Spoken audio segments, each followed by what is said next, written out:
So Anantnag encounter, even as we're learning that Colonel Manpreet's body has, in fact, the mortal remains have reached back to his residence. People are just constantly crying. Yesterday we heard his mother saying that he was going to come back for the Diwali break, and right before that, Nancy. Tragic. It's really sad. It's really heartbreaking sad. to see, newspapers have been covering the stories about, how their family are dealing with the loss, and how, we have, a report of how, what was the last call, what was the last they heard of, all these soldiers. So I think it's heartbreaking to see what is going on, and although the operations has been going on, so I just want that we get to the crux of it, and we absolutely their lives they will not go in vain. That's for sure. The security forces are being persistent. Meanwhile, let's take a look at what else we have for you to cover. We've got the Prime Minister who's picked up the Sanatan Dharm jibe as well. The Prime Minister who's picked up the Sanatan Dharm jibe as his top campaign theme.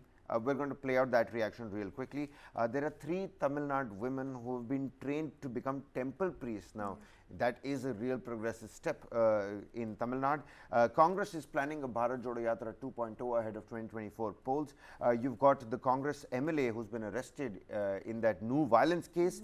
The central team has picked up samples from the Nipah hit areas. Schools have been shut down. What's more, after Tamil Nadu, Karnataka has now issued advisory. So everybody's getting scared as well. 6-year ban for convicted netas inadequate. This is what the amicus to the Supreme Court has said. Congress MLA arrested for new violence. Aditya L1 performed its 4th maneuver. We're going to show you that tweet from ISRO with the latest information. Meanwhile, I'm reading here on the top page that Hunter Biden has been indicted on federal firearms charges, the latest and the weightiest step yet in a long-running probe against the president's son. That is something that I'm going to touch upon. NASA's UFO report, Chinese PLA doing drills near Taiwan, and of course, what is Saurav Ganguly and Mamata Banerjee up to in Spain, and La Liga in that mix as well. Football, Kolkata, West Bengal, Spain, La Liga, Atletico de Kolkata, so many connections over there. But again, Saurav Ganguly, we all know that he really loves the sport football as well. But again, circling back to Colonel Manpreet Singh, and the 3 brave hearts who laid down their lives in Kokernag, in Anantnag, in the southern Kashmir. The encounter still rages on, ladies and gentlemen. Nancy, it's what, now the 3rd day of the encounter, still going on. We were just looking at those visuals of Colonel Manpreet's mortal remains coming back to Chandigarh, near Chandigarh, where his residence is. That's Jammu and Kashmir Lieutenant Governor Manoj Sinha, who's laying the wreath. Meanwhile, army and police have intensified their search. The encounter is ongoing even after 48 hours. We're into the 3rd day, Nancy.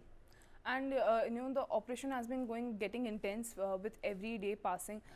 Indian Army has been calling off extra support, extra tactic support to tackle these.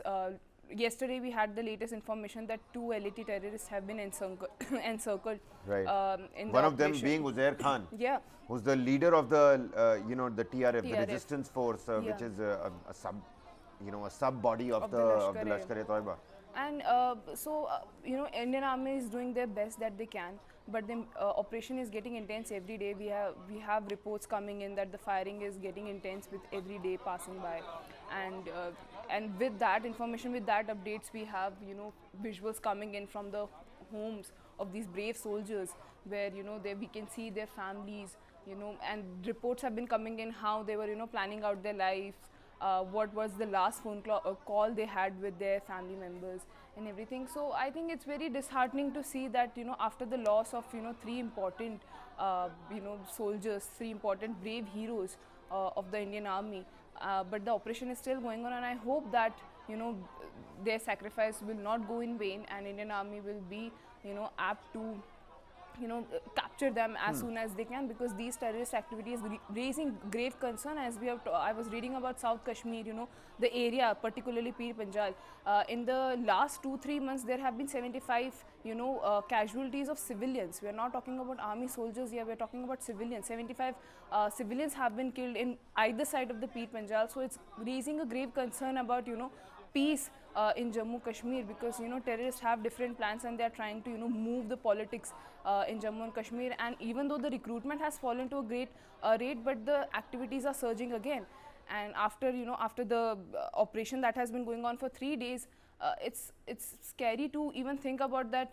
How are they going to tackle this information? How are they going to bring back normalcy, and how are they going to get the crux of this whole operation and get those who were responsible, the terrorists who are responsible for the attack and for the disruption in the Jammu and Kashmir valley?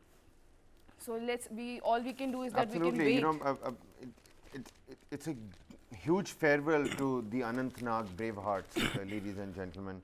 Sandeep Kaur and Manjeet Kaur, the sister and mother of Colonel Manpreet Singh, they mourned his death, and we're getting visuals of the same. The Jammu and Kashmir Police DSP Humayun Bhatt's wife broke down yesterday during the wreath-laying ceremony in Srinagar. At the Panipat house of Major Ashish Dhonchak, who also died in the encounter in Anantnag. His mother said that he had promised her that he would attend a housewarming at their new home on the 23rd of October, his birthday. His birthday was right around the corner. We have a report from Major Ashish Dhonchak's residence, what it's like over there almost 40 hours later, the Anantnag encounter and the fatal tragedy that took place. Let's take a look at that report and then we'll come back for more. Jammu Kashmir में आतंकी मुठभेड़ में शहीद हुए major आशीष के पार्थिव शरीर को पानीपत में उनके सपनों के घर में लाया गया। जी हाँ, उनका परिवार ऐसे तो सेक्टर 7 में ही किराए के मकान में रहता था, लेकिन जिस घर में अक्टूबर में यानी अगले महीने आशीष अपने परिवार के साथ शिफ्ट होने वाले थे, उनके ख्वाबों का घर था। बड़ी शिद्दत से सपने संजोकर उन्होंने घर बनाया था। तो परिवार वालों ने उनकी शहादत के बाद भी जो उनकी इच्छा थी उसका ख्याल रखते हुए ये तस्वीरें मैं आपको दिखा रहा हूँ। ये पानीपत में TDI सिटी है। इसी TDI सिटी में आप तस्वीरें देख सकते हैं कि घर के भीतर उनके पार्थिव शरीर को रखा गया है। घर के भीतर और बाहर बड़ी तादाद में लोग उनके अंतिम दर्शन के लिए पहुंचे हैं। परिवार के लिए बेहद दुख का माहौल है, गम का माहौल है, क्योंकि इकलौते बेटे थे अपने परिवार के मेजर आशीष। 3 बहनों के इकलौते भाई थे, 3 साल की एक बेटी है। और आप अंदाज़ा लगा सकते हैं कि किस तरीके से परिवार पे दुखों का पहाड़ टूट पड़ा है।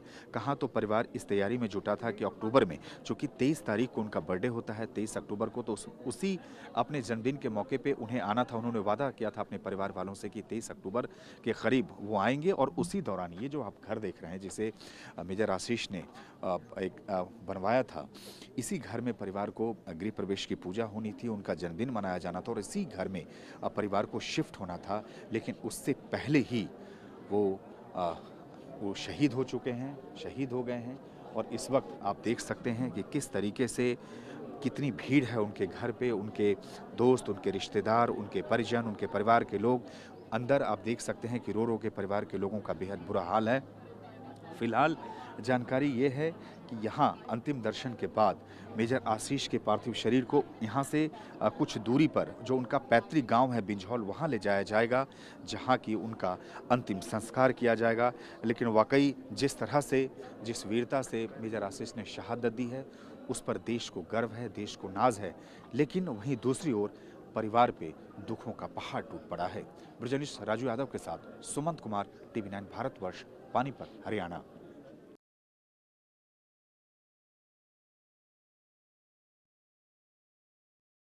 From the residence of Major Ashish, and we can see the families have been, the whole village is there to say last salute to Ashish. And it's disheartening, Kabir, to see the plans that these soldiers must have had.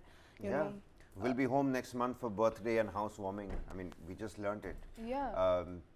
And October 23rd, it was that particular building. Seems like a new house, a new residence. There was going to be a housewarming. Ashish Dhonchak, the major, had promised his mother that he's going to be there. Even Colonel Manpreet, he told his mother that in the last conversation that they had on the phone call was on Sunday, when the soldier told his mother that, why don't you rest up? Why don't you take some rest? And I'll be home soon. I mean, reading about all, family members and what they have been going through. And when, you have the whole country mourning with you, the loss of these brave soldiers. I was reading, the one expert in the Indian Express as well. And, there was the last phone call between the commanding officer and his wife was that, he called him and he said that, "Ab main operation mein ja raha hu, I'll call you back." And then he never did.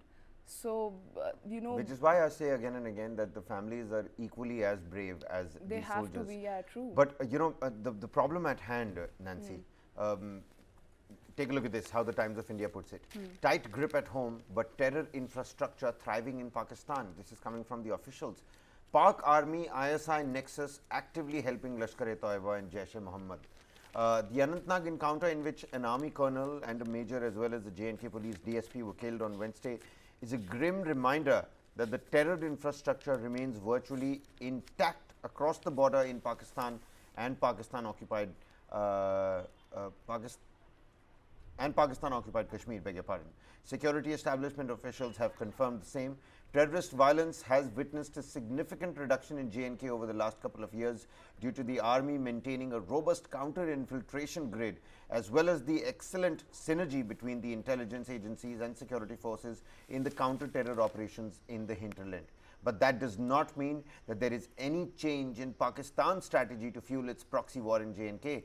The terror infrastructure across the border is alive and kicking in the shape of training camps, launching pads, and the like. The Pak Army ISI Combine continues to extend active help to various tanzims like Lashkar-e-Taiba, Jaish-e-Mohammed, Al-Badr, and others. With infiltration attempts across the line of control being largely thwarted by the Army Northern General Command, Chief Lieutenant General Upendra Dwivedi on Wednesday said terrorists are now also infiltrating through Punjab and Nepal. Pakistan is up to its old tricks of sending terrorists across the border to disturb peace in J&K. There is especially a discernible attempt by Pakistan to revive terrorism in areas south of the Pir Panjal range, which is again, Nancy, what you were talking about. As per intelligence inputs, Pakistan continues to harbor over 150 well-trained terrorists at border launch pads. Now, there are various launch pads that he's talking about as well. Moreover, there is the growing narco-terror nexus being sponsored from across the border.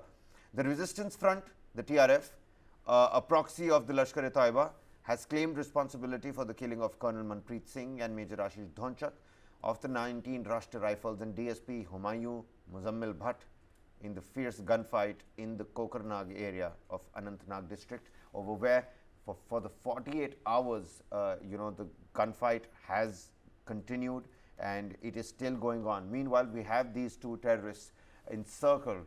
Of course, the forces have persisted. They are pressing on. Take a look at that. Some of the deferred visuals that we're getting from South Kashmir, ladies and gentlemen. I mean, Kabir, you were right to point it out that, Pakistan, India has been saying it for the longest of time that, terrorism, we can fight off terrorism as much as we can, but, where are they getting the support from, where are they getting the fundings from? And we have been raising fingers at Pakistan that, they are the one who, who can help us in eradicating this problem from the roots, because somebody is harboring them, they are getting fundings from Pakistan, to who is, how are they able to survive for so long without, any it is clear that these Uzair Khan that we were talking about, they are already in the hit list, but how are they surviving? Who is protecting them? And Pakistan has a big role to play because we are sharing borders with Pakistan, and the border area has always been, there needs to be now strong vigilant against Pakistan, that if they stop harboring them, we can eradicate the whole problem from the roots. No, we have been doing, I mean, even if Pakistan doesn't stop, we have the wherewithal. It's just that the south of Pir Panjal, the topography gets really treacherous and challenging. We can already look at it in the visuals. And if you listen closely, you can hear a couple of gunshots as well. That is the peculiarity of South Kashmir. South of Pir Panjal, things get a little tricky, things get a little difficult. When it gets cold in the winter months, these terrorists also come and harbor inside villages as well, living inside people's homes. Yeah. Radicalization has been curbed, a lot, but it still does happen in, the remotest of areas. And the South Kashmir, yesterday we were talking to a former DGP of Jammu and Kashmir who said that people are aware of exactly what the trouble is, but you can't just go flailing bullets on the entire village, killing everybody as collateral as well. You saw those smoke of the grenade or the smoke bomb, whatever warfare is currently on. The encounter is absolutely underway. Count on News 9, ladies and gentlemen, to give you all the latest details coming right out of South Kashmir. As of now, the Kashmir encounter is still on. The army police have intensified the crackdown on terrorists as the Anantnag encounter is still on after 48 hours.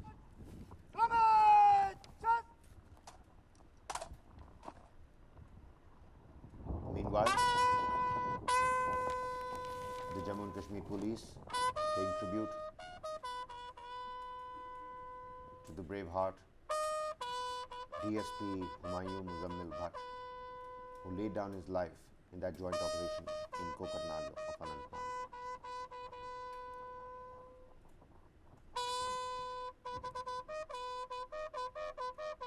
Our hearts and prayers with those who have lost their loved ones, with the families of these three brave hearts that are equally brave. A big salute to all three of them.